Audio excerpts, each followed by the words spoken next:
And the title of Kris's speech today is Leadership Showing the Way. Please welcome Kris. Thank you very much. All right, I am trying to share my screen, and let's try it this way. All right, does everybody see my presentation without the notes? Yes, Okay. presentation mode looks good. Perfect. On the 15th of January 2009, U.S. Airways Flight 1549 lost power to both engines shortly after takeoff from LaGuardia. They struck a large flock of geese. Captain Sullenberger realized they would not make it back to the airport. He had to land the plane on the Hudson River. Well, he ended up saving 155 lives, both passengers and crew members. He remained calm the entire time, despite describing it as, quote unquote, the worst sickening pit of your stomach falling through the floor feeling he had ever experienced in his life.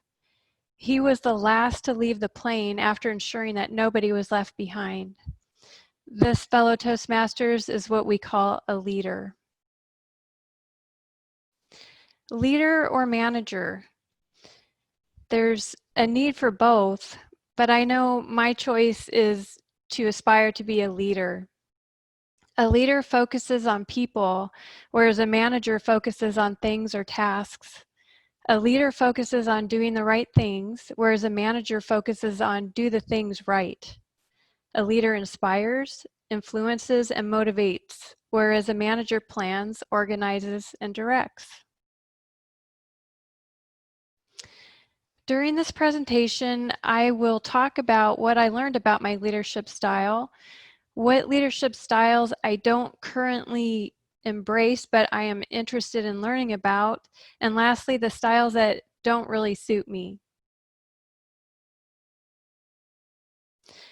Through Pathways, I took a test with a series of questions about how I would react in certain leadership scenarios. And as it turns out, not a surprise to me, I am an affiliative leader. Everything about these points rings true to me, from having the objective to create a cohesive unit by emphasizing teamwork and harmony. I'm collaborative, I focus on emotional needs. I'm very effective along a visionary leader. I try to create positive personal relationships. I avoid conflict, maybe sometimes too much. I do become less effective when I have difficult, straightforward, negative feedback to give. And all in all, I am effective at increasing morale, repairing broken trust, and working through stressful circumstances. When asked during interviews over the years for my quote-unquote management philosophy, these are some of the very things that I would use in my description of how I manage. There were 3 other styles that came in a close second, however. Coaching, democratic, and pace setting. My current role, I've got 7 team members, and over the years I've had between 5 and 10 team members on average that I've managed.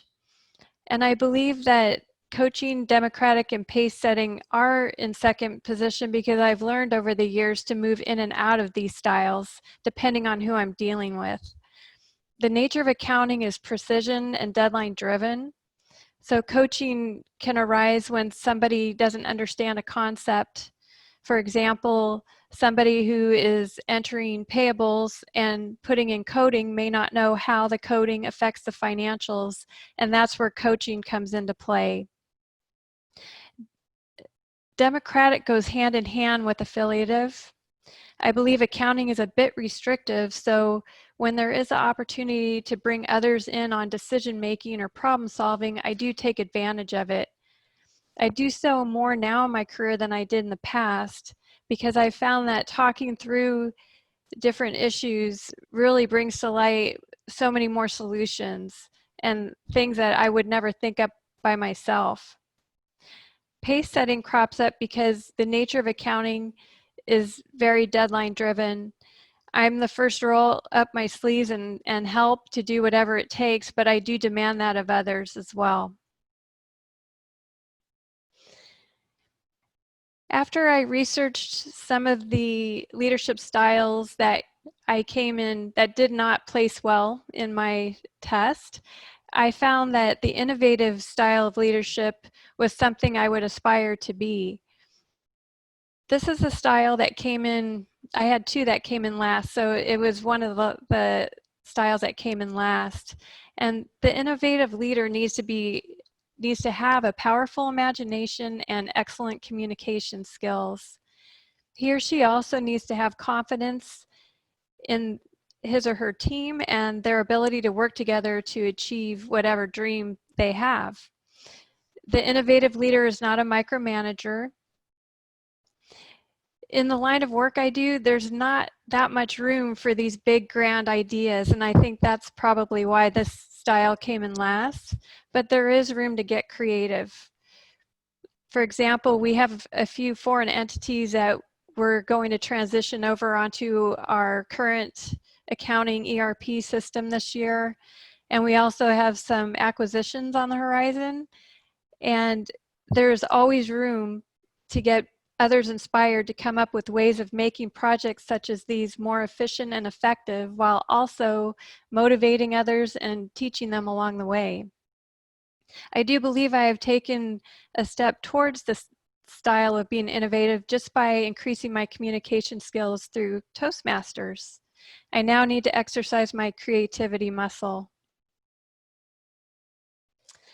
After exploring the bureaucratic leadership style, on the other hand, I knew that this style was not something that I embraced wholeheartedly, and it showed on how I tested. Again, this was one of the last, in the last place.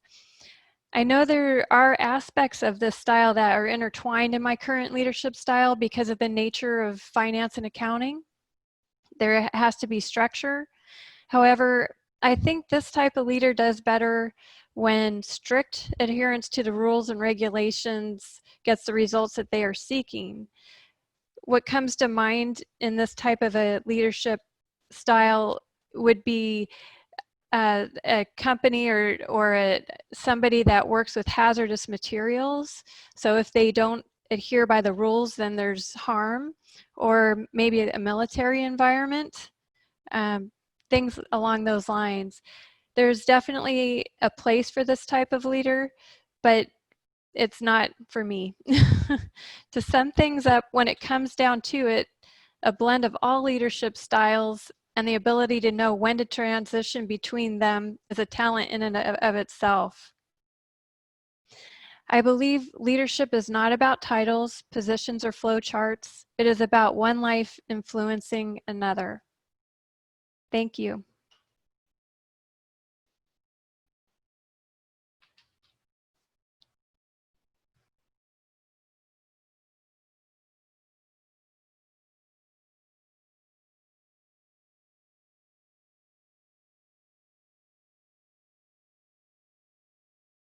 Yes.